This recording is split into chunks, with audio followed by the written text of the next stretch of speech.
L'imitation de Jésus-Christ. Livre 3, chapitre 26.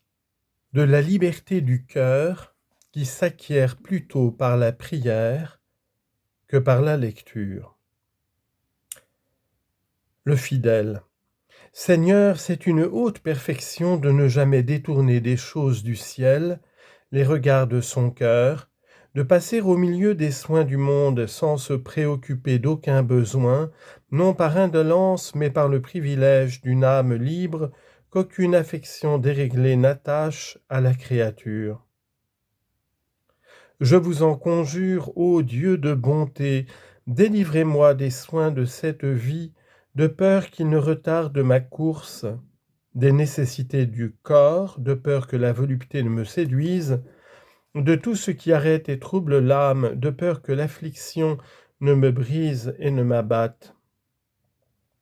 Je ne parle point des choses que la vanité humaine recherche avec tant d'ardeur, mais de ces misères qui, par une suite de la malédiction commune à tous les enfants d'Adam, tourmentent et apesantissent l'âme de votre serviteur et l'empêchent de jouir autant qu'il voudrait de la liberté de l'esprit.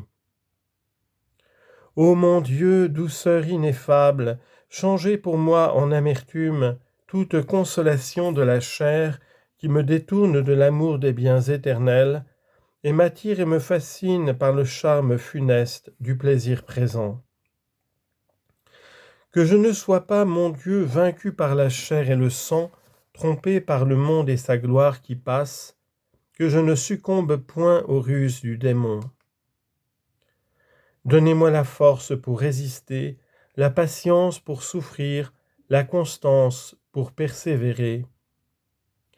Donnez-moi, au lieu de toutes les consolations du monde, la délicieuse onction de votre esprit, et au lieu de l'amour terrestre, pénétrez-moi de l'amour de votre nom.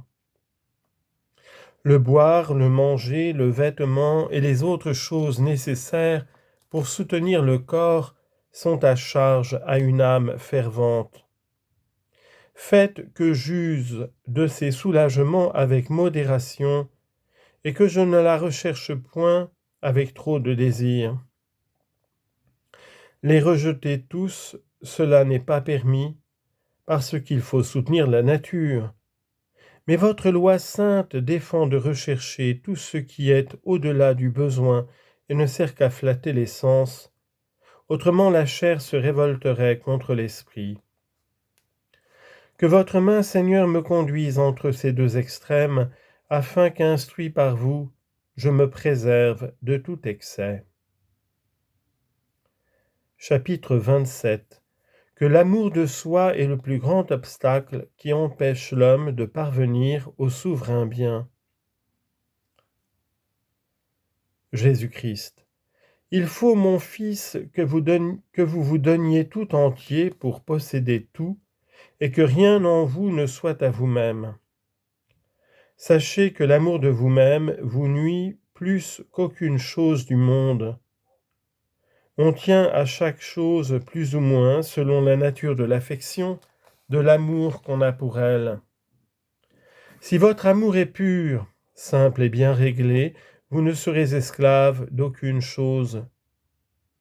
Ne désirez point ce qu'il ne vous est pas permis d'avoir, renoncez à ce qui occupe trop votre âme et la prive de sa liberté.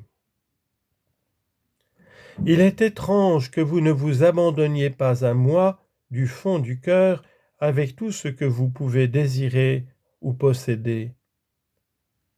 Pourquoi vous consumer d'une vaine tristesse? Pourquoi vous fatiguer de soins superflus? Demeurez soumis à ma volonté et rien ne pourra vous nuire. Si vous cherchez ceci ou cela, si vous voulez être ici ou là, sans autre objet que de vous satisfaire ou de vivre plus selon votre gré, vous n'aurez jamais de repos, et jamais vous ne serez libre d'inquiétude, parce qu'en tout vous trouverez quelque chose qui vous blesse, et partout quelqu'un qui vous contrarie. À quoi sert donc de posséder et d'accumuler beaucoup de choses au dehors? Ce qui sert, c'est de les mépriser et de les déraciner de son cœur. Et n'entendez pas ceci uniquement de l'argent et des richesses, mais encore de la poursuite des honneurs et du désir des vaines louanges, toutes choses qui passent avec le monde.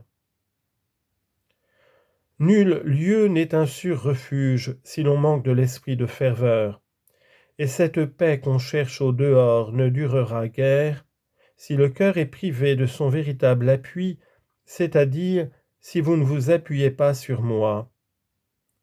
Vous changerez et ne serez pas mieux, car entraîné par l'occasion qui naîtra, vous trouverez ce que vous aurez fui, et pis encore.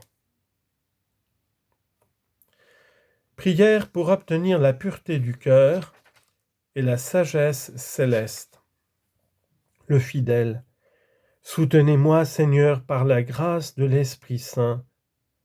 Fortifiez-moi intérieurement de votre vertu, afin que je bannisse de mon cœur toutes les sollicitudes vaines qui le tourmentent, et que je ne sois emporté par le désir d'aucune chose, ou précieuse ou méprisable, mais plutôt qu'appréciant toutes choses ce qu'elles sont, je vois qu'elles passent, et que je passerai aussi avec elles, car il n'y a rien de stable sous le soleil, et tout est vanité et affliction d'esprit.